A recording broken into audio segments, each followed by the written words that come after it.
নমস্কাৰ বন্ধুসকল, মই এটা নতুন ভিডিঅ'লৈ আপোনালোকক পুনৰবাৰ স্বাগতম জনাইছোঁ। ৰং চেনেল সম্প্ৰচাৰিত হৈ থকা বকুল ধাৰাবাহিকখনৰ আজিৰ খণ্ডতে চাবলৈ বহুত বেছি ইণ্টাৰেষ্টিং হ'বলৈ গৈ আছে।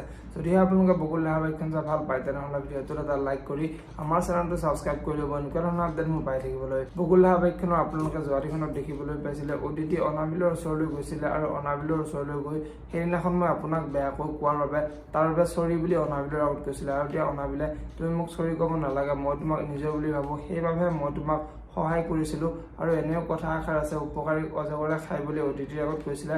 আৰু তেতিয়া অদিতিয়ে আপুনি এতিয়া এইবোৰ কথা কৈ মোক একেবাৰে লাজ নিদিব বুলি অনাবিলৰ আগত কৈছিলে। আৰু তেতিয়া অনাবিলে অদিতিৰ গাত হাতখন থৈ তুমি চিন্তা কৰিব নালাগে, তোমাৰ যি প্ৰব্লেম হয় মোক সকলোবোৰ ক'ব পাৰিবা বুলি অদিতিৰ আগত কোৱা দেখিবলৈ পাইছিলে।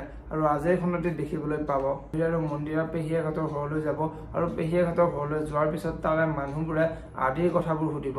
আৰু তেতিয়া মন্দিৰাই সি বেয়া কাম কৰিছে, সেইবাবে সি এনেকুৱা ফল পাইছে বুলি কোৱাত অধীৰৰ বহুত খং উঠিব। এতিয়া বাৰু অধীৰে মন্দিৰাক কি ক'ব দেখিবলৈ পাব বকুল ধাৰাবাহিকখনৰ আজিৰ খণ্ডতে।